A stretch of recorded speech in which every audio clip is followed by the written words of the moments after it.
Have you ever considered the impact of failure in your life? Is it a setback, or could it possibly be a stepping stone to something greater? Our society often tells us a story about failure, painting it in broad strokes of defeat and disappointment. It's something to be avoided at all costs, something that brings shame, something that signifies the end of the road. But what if this narrative is nothing more than a myth? Think about it. Some of the most successful people in the world, those we admire and aspire to be, have faced major failures. Take Steven Spielberg, for instance, rejected from film school not once, but twice. Yet he didn't let these failures define him. Instead, he used them as fuel, pushing him to create some of the most iconic films. These are not isolated incidents.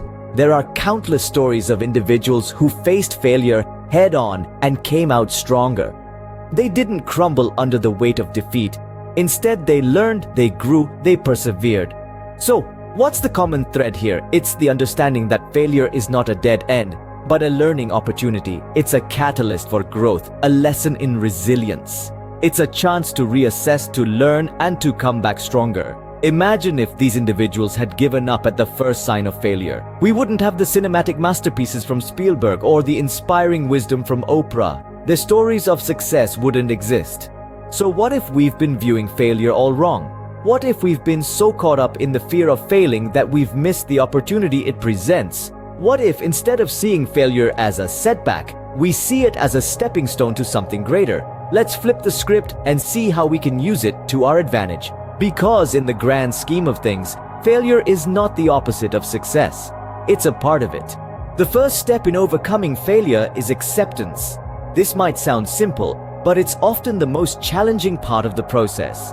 It's about acknowledging that you've stumbled, without letting that stumble define your entire journey. We often view failure as the end of the line, but it's not. It's merely a detour, a part of the path that's meant to shape us, to make us stronger. Failure comes with an emotional toll. It can feel like a punch in the gut, leaving us winded and unsure of our next move. But it's here that resilience comes into play.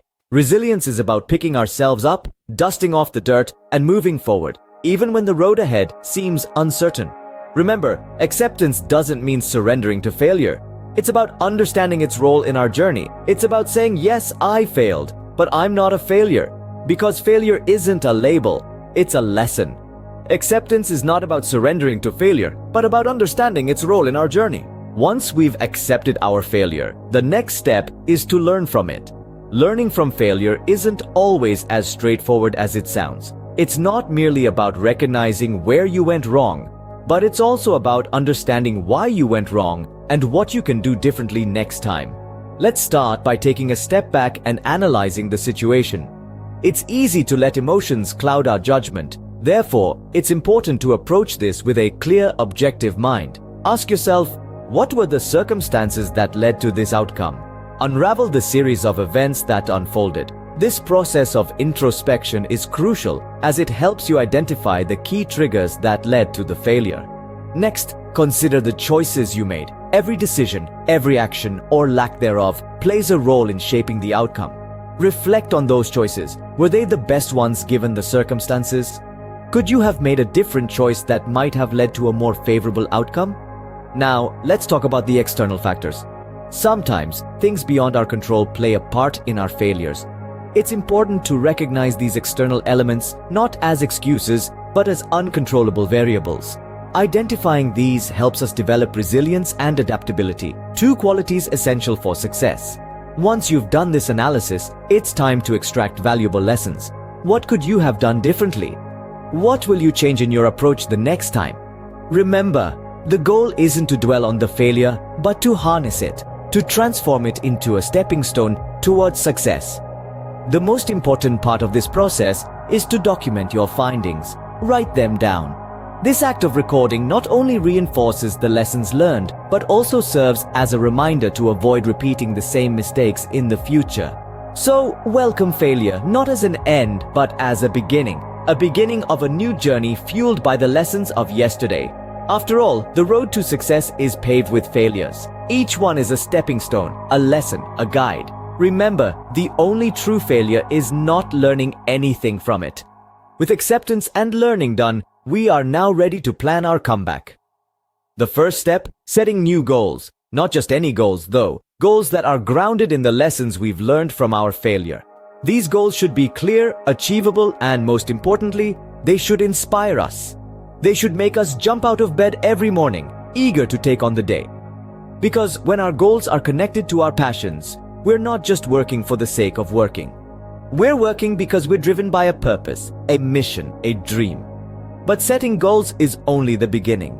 Now, we need to craft a clear and actionable plan to reach those goals. This plan should be like a roadmap, guiding us every step of the way, from where we are now to where we want to be. It should break down our goals into smaller, manageable tasks that we can tackle one at a time. And it should include milestones to celebrate along the way, because progress, no matter how small, is still progress. However, let's not forget the importance of maintaining a positive mindset. It's easy to get discouraged when things don't go as planned. But remember, failure is not the end. It's just a detour, a redirection. So let's embrace the journey. Let's be patient with ourselves. Let's stay focused on our goals, but let's also remain flexible, ready to adapt and adjust our plans as needed. And let's keep our eyes on the prize. Visualize our success. Imagine what it will feel like when we finally achieve our goals. How will we celebrate?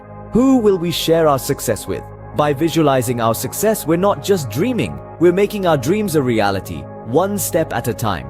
So, are you ready to plan your comeback? Remember, it's not about proving others wrong. It's about proving ourselves right. It's about showing the world and ourselves that we have the strength, the resilience, the determination to bounce back from anything. A well-planned comeback is the best response to any failure. Finally, the key to overcoming failure is perseverance. It's about pushing through, even when the odds seem stacked against you. It's about dusting off your knees after a fall and standing tall, ready to face the challenges yet again. Think about it. The most successful people in the world didn't reach their pinnacle overnight. They encountered obstacles, they faced failures, but they didn't let it define them. Instead, they used these setbacks as stepping stones, as learning experiences to better themselves and their strategies. This unwavering persistence is what separates the successful from the rest. It's crucial to remember that every setback, every failure is not a full stop, but a comma in your life story. It's a pause, a moment to reflect and learn before you continue with renewed vigor. So next time you face a failure, remember, it's not the end, but just a bend in your journey to success.